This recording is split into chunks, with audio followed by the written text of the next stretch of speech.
Si tu vérifies ton téléphone 50 fois par jour en attendant sa réponse, si tu t'excuses d'exister même quand tu n'as rien fait de mal, ou si tu acceptes l'inacceptable par peur d'être abandonné, tu souffres peut-être d'attachement anxieux.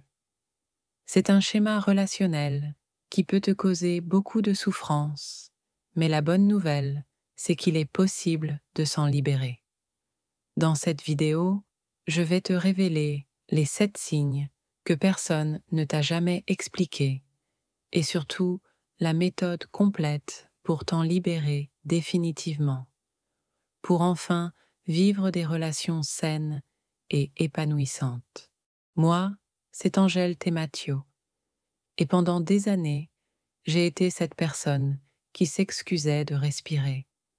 J'avais cette dépendance affective si intense qu'elle sabotait toutes mes relations amoureuses, me laissant un sentiment constant d'insécurité et de vide. Je me sentais souvent incomprise, comme si mes émotions étaient trop intenses pour les autres. Mais grâce à la psychologie de l'attachement, j'ai découvert une méthode qui a changé ma vie, me permettant de comprendre mes schémas et de les transformer. Ce n'est pas une fatalité, et je suis là pour te guider. Aujourd'hui, je vais te partager tout ce que j'ai appris pour que tu puisses, toi aussi, entamer ton chemin vers la guérison émotionnelle et la confiance en soi. Comprendre ces signes est la première étape cruciale vers la guérison. Ils sont souvent subtils, mais leurs impacts sur tes relations et ton bien-être sont profonds. Reconnaître ces schémas te permettra de prendre conscience de ce qui se joue en toi. Tu as un besoin incessant d'être rassuré sur l'amour ou l'appréciation de ton partenaire. Cela peut se manifester par des messages répétés, des questions incessantes sur ses sentiments ou une vérification obsessionnelle de ses activités en ligne. Tu as l'impression que ton estime de toi dépend entièrement de l'approbation des autres. Par exemple, Marie, une de mes clientes de 28 ans, vérifiait 147 fois par jour si son petit ami avait vu ses messages ou aimé ses publications. Cette quête de validation est épuisante et crée une pression énorme sur la relation. Mais ce n'est que le début de ce que l'attachement anxieux peut engendrer. Tu es en hypervigilance émotionnelle, scrutant le moindre signe de désintérêt ou de critique. Un simple retard de réponse, un ton de voix légèrement différent, ou même un emoji mal interprété peut te plonger dans l'angoisse. Ton esprit construit des scénarios de rejet basés sur des indices minimes. Imagine, il met un point au lieu d'un point d'exclamation à la fin d'un message, et tu en déduis qu'il est fâché ou qu'il ne t'aime plus. Cette tendance à la catastrophisation est épuisante et te pousse à réagir de manière excessive. Le troisième signe va te choquer par sa fréquence et son impact. C'est une angoisse profonde et souvent irrationnelle d'être laissé, seul ou rejeté par ceux que tu aimes. Cette peur peut te pousser à rester dans des relations toxiques, à accepter l'inacceptable ou à sacrifier tes propres besoins pour éviter la rupture. Tu préfères la souffrance connue à l'incertitude de la solitude. J'ai moi-même vécu cela, restant dans une relation qui me vidait de mon énergie par pure terreur de me retrouver seule. Cette peur est si puissante qu'elle peut te paralyser et t'empêcher de prendre des décisions saines pour toi. Elle est au cœur de nombreux comportements d'attachement anxieux.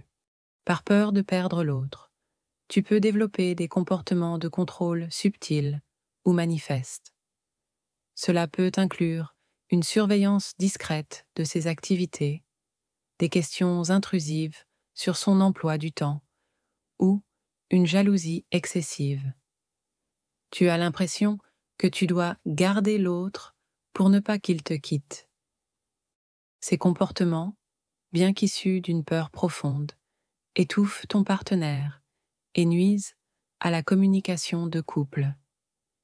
Ils créent un climat de méfiance et de tension, repoussant paradoxalement la personne que tu cherches à retenir. Reconnaître cette possessivité est un pas vers la liberté. Tu as tendance à dire oui quand tu penses non, à éviter toute confrontation ou désaccord pour maintenir la paix. Tu as peur que l'expression de tes propres besoins ou opinions puisse entraîner un conflit et donc un rejet. Tu t'effaces progressivement pour ne pas faire de vagues. Ce problème de couple récurrent mène à une accumulation de frustration et de ressentiment. En sacrifiant tes besoins, tu perds une partie de toi-même et tu empêches l'autre de te connaître vraiment. Apprendre à t'affirmer est essentiel pour ton bien-être. Après une conversation ou une rencontre, tu analyses obsessionnellement chaque mot, chaque geste, chaque silence. Tu rejoues la scène dans ta tête, cherchant des significations cachées ou des preuves de rejet. Cette rumination constante est épuisante et impacte ta santé mentale. Elle peut te priver de sommeil, augmenter ton anxiété et t'empêcher de vivre le moment présent. Cette analyse obsessionnelle est une tentative de contrôler l'incertitude, mais elle ne fait qu'amplifier ton mal-être. Il existe des techniques d'ancrage pour stopper ce cycle. C'est un cycle toxique, malheureusement, très courant. L'attachement anxieux attire souvent l'attachement évitant. Tu es attiré par des personnes qui ont du mal à s'engager émotionnellement, qui valorisent leur indépendance au détriment de l'intimité.